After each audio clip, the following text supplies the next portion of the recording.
Mga boss, ayos na yung pang merienda nila, tubig, tsaka pagkain nilang kanin. Ayan, hanapin na ulit natin sila kung nasaan na naman sila. Eh, lagi silang wala rito.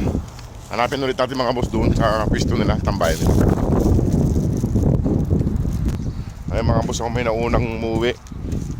May naunang nauwi dito. Ayan, nauna siya. Ito yung laging nagpapaiwan mga boss. Nauuna rin umuwi. Ayan o. Papalambing na naman. Nasaan yung mga kapatid mo? Hanapin na natin yung mga kapatid mo. Mayawan ka na rito. Punta ka na dun sa kainan nyo. Hanapin ko lang mga boss yung kapatid niya. Kaya nauna siyang umuwi. Alam niyang umuwi eh. Ito yung laging nagpapaiwan dyan madalas. Ngayon, nauna na rin siya umuwi.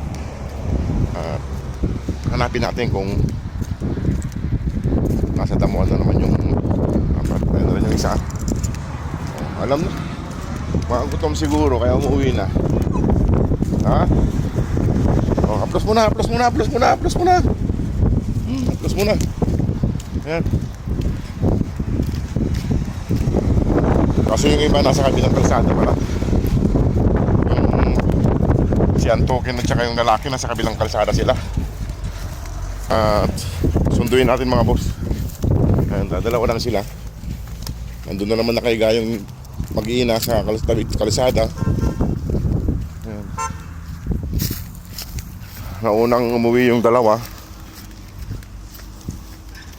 Yung dalawang tutatings natin, nauna silang bumalik dun sa pwesto nila para kumain.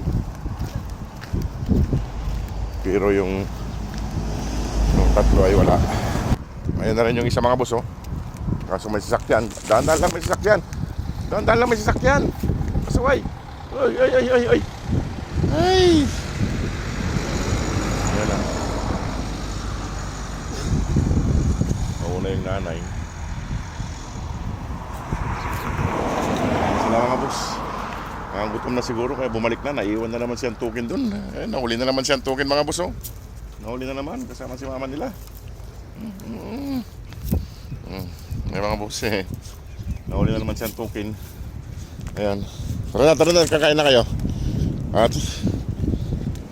upo muna tayo saglit dito. Ayan mga boss. At pakainin ko na sila.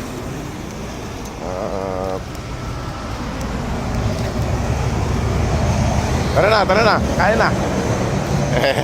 Hindi na tayo naghanap ng van. Pusa na silang pumunta rito. Halina. Yuy. Halina. Pahinga muna saglit. Tapos tayo bumalik doon. Ayan sila mga boss oh. Ayan. Marunong umuwi yung dalawa na unang umuwi. Ito, dalawang maliit. Ito yung si Antokin. Ayan yung lalaki. Ayan mga boss at pakainin ko na sila. Ayan. Kumplito na sila. Nandito na silang mag-iina. Pakainin ko na sila.